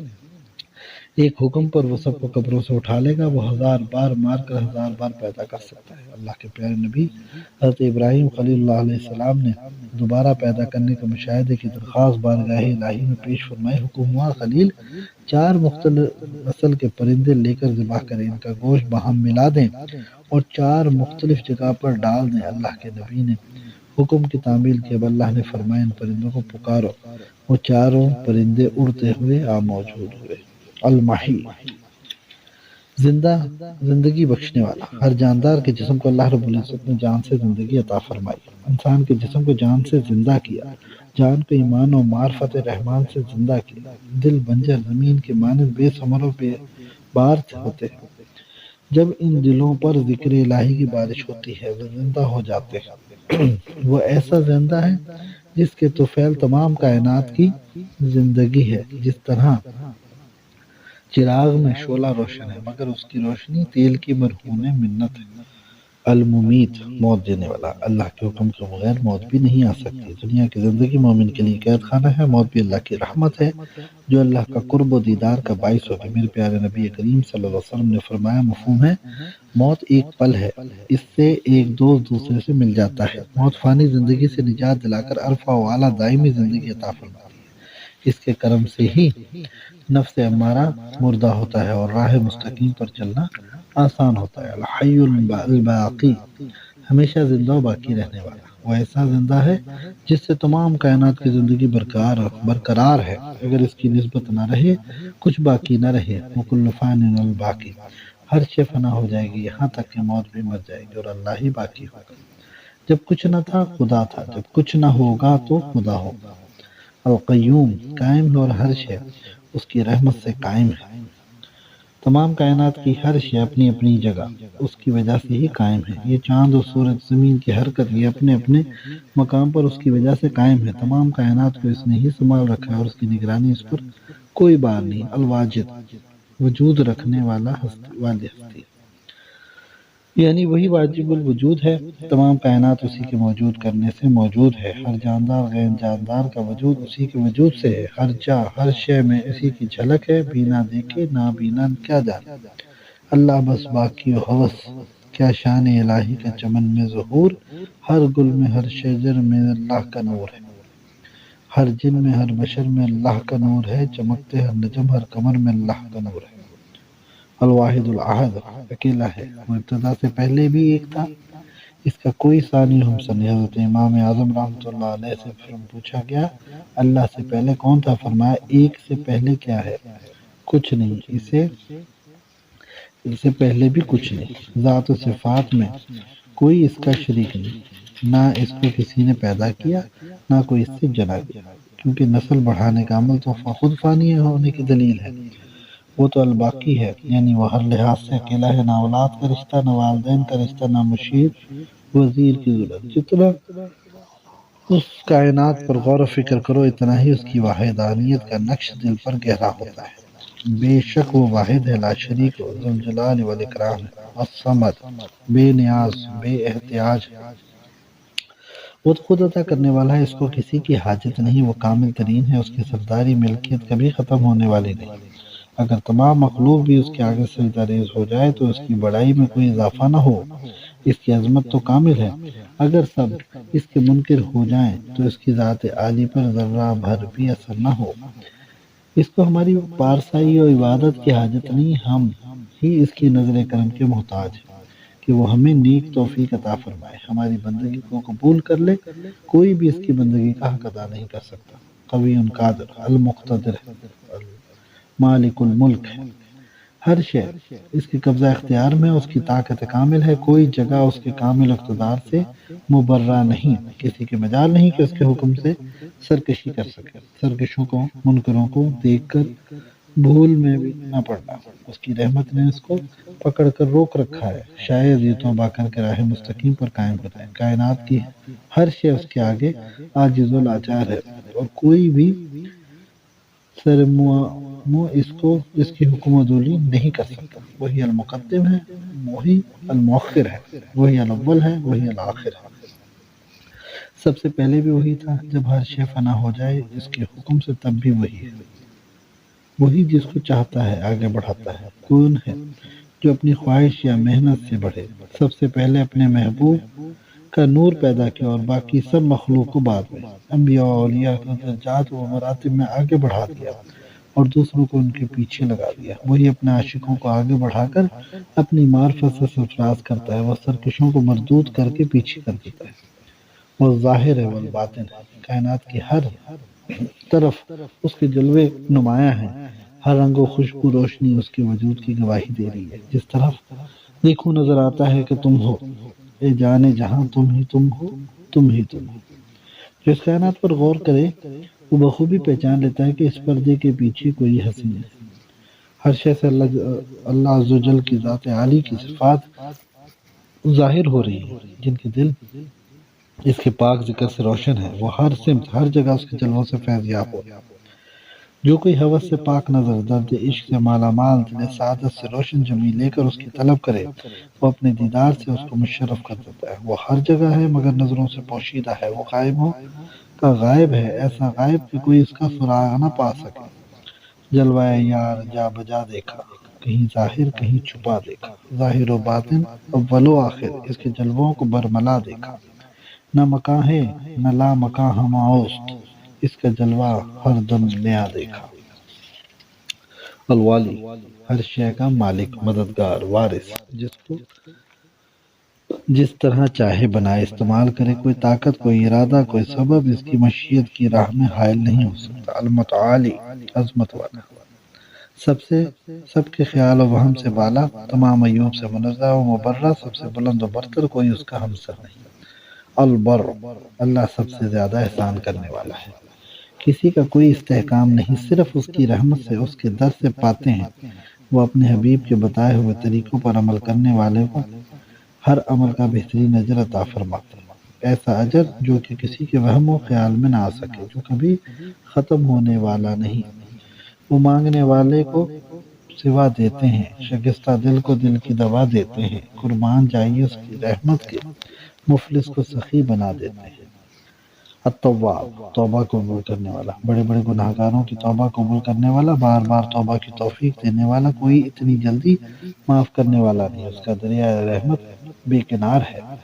بڑے سے بڑا گناہ بھی اللہ کی رحمت کے سامنے ذرہ بے مقدار ہے، بلکہ گناہ گاروں کو لا تقنطوا من رحمت اللہ انہ یغفر الذنوب جمیعا کا مزدہ سنانے والا، اشک ندامت، شرمندہ دل، تابعداری کا عزم مصمم لے کر اس کے حضور جو آئے، وہ اس کو معاف کر کے استقامت و مغفرت عطا فرماتا ہے۔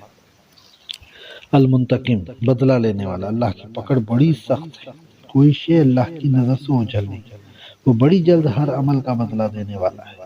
ہمارا ہر عمل اس کے سامنے ہے، روز قیامت ہر عمل خیر اور شر اس کے سامنے ہوگا اور وہ ان کا بدلہ دے گا۔ المقسط، عدل و انصاف کرنے والا، وہ ظالموں سے مظلوم کو بچانے والا ہے، وہ بڑی جلدی مظلوم کو پکار کر لبیک کہتا ہے اور ظالم کی بڑی سخت پکڑ کرتا ہے۔ اللہ عز و جل انصاف کو اور انصاف کرنے والوں کو پسند کرتا ہے، اس کا ہر کام عدل انصاف پر مبنی ہے۔ روز قیامت روز عدل ہوگا، کسی کو کوئی زیادتی نہ ہوگی۔ الجامع، جمع کرنے والا، اللہ تعالیٰ تمام صفات کمالیہ کا جامع ہے، وہ روز قیامت تمام مخلوق کو پھر سے زندہ کر کے جمع کر لے گا۔ ایک پکار ہوگی، ہر کوئی اپنے جائے مدفن سے نکل کر اس کی طرف دوڑا چلا آئے گا۔ کوئی اس دن اس مقام سے غیر حاضر نہ ہوگا۔ ظالم و مظلوم، مدعی و مجرم، قاتل و مقتول، سب ایک دوسرے کے سامنے ہوں گے، اور اس روز پورا عدل قائم فرما دے گا۔ ہر کسی کے پاس اس کا نامہ اعمال ہوگا، اور دیکھے گا کہ اس میں اس کا کوئی عمل بھی درج ہونے سے باقی نہ ہوگا۔ الغنی المغنی، خود بے پرواہ، دوسروں کو بے پرواہ کرنے والا۔ اس کو کسی کی حاجت نہیں، سب کو اسی کی حاجت ہے۔ ارشاد فرمایا اللہ غنی وانتم الفقراء، اللہ کو کسی کی حاجت نہیں ہے، تم سب اس کے در سے مانگنے والے ہو، اور وہ اپنے در سے مانگنے والے کو اتنا عطا فرماتا ہے کہ مخلوق سے بے پرواہ فرما دیتا ہے، اور اس کو بھکاری سے غنی بنا دیتا ہے۔ نبی کریم صلی اللہ علیہ وسلم نے فرمایا، مفہوم ہے کہ غنی تو دل کا غنی ہوتا ہے۔ نبی کریم صلی اللہ علیہ وسلم اور جمیع الانبیاء غنی سے نوازے گئے، یعنی ان کے دل مخلوق سے بے پرواہ، صرف اپنے رب کے سامنے حاجت پیش کرنے والے تھے۔ اور نبی کریم صلی اللہ علیہ وسلم کے صدقے میں اولیاء اور مومنین کو یہ دولت ملی۔ کو پاس کچھ نہیں مگر ایک جہان سے فیضیاب ہو رہا، دین و دنیا کی نعمتیں لٹائی جا رہی ہیں، لنگر جاری ہے، مخلوق سے بے نیاز ہے، خالق عطا فرما رہا ہے اپنے خاص کرم سے، مالک کونین ہیں، گو پاس کچھ نہیں، ہیں دو جہاں کی نعمتیں خالی ہاتھ نہیں۔ الموتی، عطا کرنے والا، جس کے پاس جو صلاحیت ہے، نعمت ہے، اس کی عطا کر دی ہے، جسے جو چاہے عطا کرے، کوئی اسے عطا کرنے سے نہیں روک سکتا۔ المانے، روکنے والا، اگر وہ روک دے تو کوئی عطا نہ کر سکے۔ وہ فیاض حقیقی ہے، کبھی عطا کر کے کبھی روک کر اپنے بندوں کے خلوص کی آزمائش کرتا ہے۔ اور زار، نقصان کا مالک۔ اللہ عز و جل فرماتے ہیں، مفہوم ہے، تمہاری توبہ کو جانچا جائے گا، تمہاری جانوں، مالوں، اولادوں میں نقصان ڈال کر دعوی محبت میں کتنے ثابت قدم ہو، اس کا ضرور پہنچانا بھی بندے کے لیے نعمت ہے، تاکہ وہ متکبر ہو کر برباد نہ ہو، خوف زدہ ہو کر صبر کر کے اللہ کی طرف متوجہ ہو، آہوزاری کرے تاکہ اس کا قرب و رحمت اس کو حاصل ہو۔ یہ نقصان کبھی گناہوں کا کفارہ بنا کر بندے کو پاک کرتا ہے، تاکہ اس کے مراتب میں ترقی ہو۔ مخلوق کا عطا کرنا بھی ذلت، اللہ عز و جل کا چھین لینا بھی نعمت ہے۔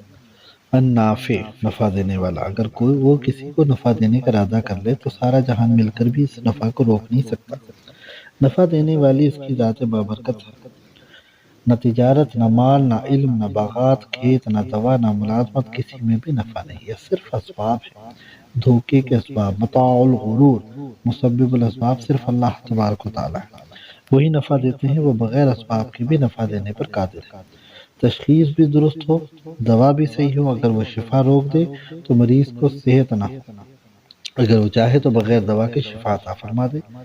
یہ ہماری بھول ہے کہ ہمارے منصوبے ہمیں رزق دیتے ہیں، اپنے رازق حقیقی سے رشتہ جوڑ لو، رزق ڈھونڈ کر تمہارے پاس پہنچے گا۔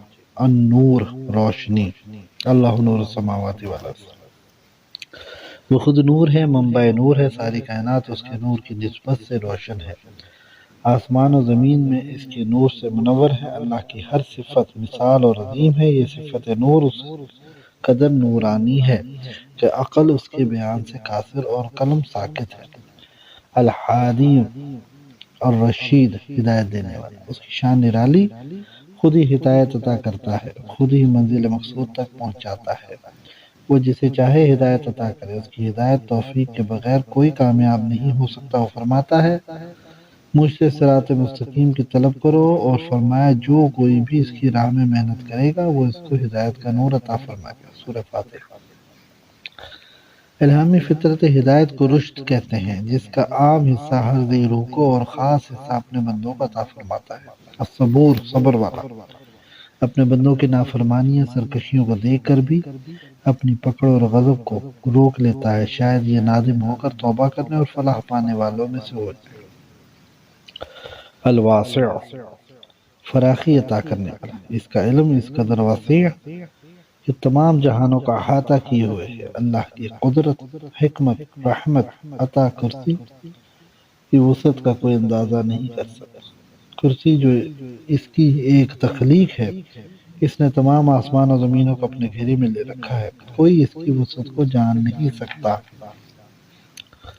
المعز، عزت عطا کرنے والا اور سب سے زیادہ معزز اپنے پیارے نبی کائنات احمد مصطفیٰ کو اپنی رحمت سے اپنے بندوں کو ہدایت عطا فرمائی، حسنات کی توفیق دی اور اعمال قبول کر کے دنیا اور آخرت کی عزت عطا فرمائی، اپنے پیارے بندوں کو جنت میں اپنے دیدار سے مشرف فرما کر عزت عطا فرمائی۔ المذل، ذلت دینے والا، وہ سرکش و نافرمانوں کو ان کے کفر و مصیبت کی وجہ سے توفیق خیر سے محروم کر کے، اعمال حسنہ سے دور کر کے، اپنی محبت و اطاعت سے روک کر لعنت کا طوق ان کے گلے میں ڈال کر روز آخرت ان کو ذلت و خواری سے دار عقوبت میں داخل کرے گا۔ ساری عزتیں اور ذلتیں اس کے ہاتھ میں ہیں، اگر کوئی معزز ہے تو اس کی رحمت سے کسی کا کوئی استحقاق نہ تھا نہ ہے، اس کا ہی فضل ہے۔ اے اللہ، ہمارے ساتھ عفو و درگزر کا معاملہ فرما کر اپنے حبیب پاک صلی اللہ علیہ وسلم کے صدقے دنیا و آخرت کی ذلت و رسوائی سے اپنی پناہ میں رکھنا، آمین۔ یا ذوالجلال والاکرام، اے بزرگی و کرام والے، تبارک اسمک رب ذوالجلال والاکرام، اس کی بزرگی مسلم ہے اس دنیا میں تو اس کی شان کرم ہر طرف نظر آ رہی ہے، کرم ہی کرم ہے، نافرمانوں و منکروں پر بھی کرم ہے، گناہگاروں کو بھی توبہ بخش رہا ہے، اپنے بے شمار نماز سے مخلوق کو نواز رہا ہے، روز قیامت اس کی جلالت کی شان عروج پر ہوگی کہ اس کے سامنے کسی کو دم مارنے کی ہمت نہ ہوگی، تمام مخلوق دم بخود سرنگوں اس کے حضور کھڑی ہوگی۔ وَلِلَّهِ الْأَسْمَاءُ الْحُسْنَى، القرآن، بے شک بہتر اور اچھے نام اللہ کے ہی ہیں۔ حضرت ابو ہریرہ رضی اللہ تعالیٰ سے مروی ہے کہ نبی کریم صلی اللہ علیہ وسلم فرمایا، جس کا مفہوم ہے کہ اللہ تعالیٰ کے 99 نام ہیں، یعنی 1 کم 100، جو ان کا ورد کرے جنت میں جائے گا۔ الحدیث متفق علیہ۔ اللہ کی ذات بابرکات کی صفات بے شمار ہے، کوئی ان کا احاطہ نہیں کر سکتا۔ یہ 99 نام وہ ہیں جو حدیث مبارکہ کے مطابق ورد کیے جاتے ہیں۔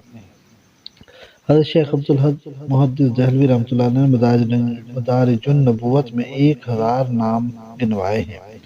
صاحب تفسیر بحر مواج نے 3000 نام بتائے ہیں۔ اللہ تعالیٰ کی معرفت حاصل کرنے کے لیے اول اسماء الحسنہ میں غور و فکر کر کے اس کی صفات عالی سے واقفیت پیدا کرنا بہت ضروری ہے، تاکہ اس کی بڑائی پورے طور پر دل میں اتر جائے اور جدھر نظر ڈالے اس کا ہی جلوہ نظر آئے۔ جب سر اس کی بارگاہ میں جھکے تو دماغ ہو عقل میں اس کے تابع ہو، جب جسم سجدہ ریز ہو تو دل بھی اس کے حضور سجدہ ریز ہو رہا ہو، اس کی ربوبیت پر کامل یقین ہو جائے، پھر ہر غیر سے دل خالی کر کے اس کی الوہیت میں غرق ہو جائے، تاکہ اس کی معرفت حاصل کرنے کے قابل بن سکے۔ الہی، تو دانا ہے، جانتا ہے، جو کچھ دل میں ہے پہچانتا ہے، مجھے بھی نیک امیدوں کا پھل دے، مجھے بھی ہمت حسن عمل دے۔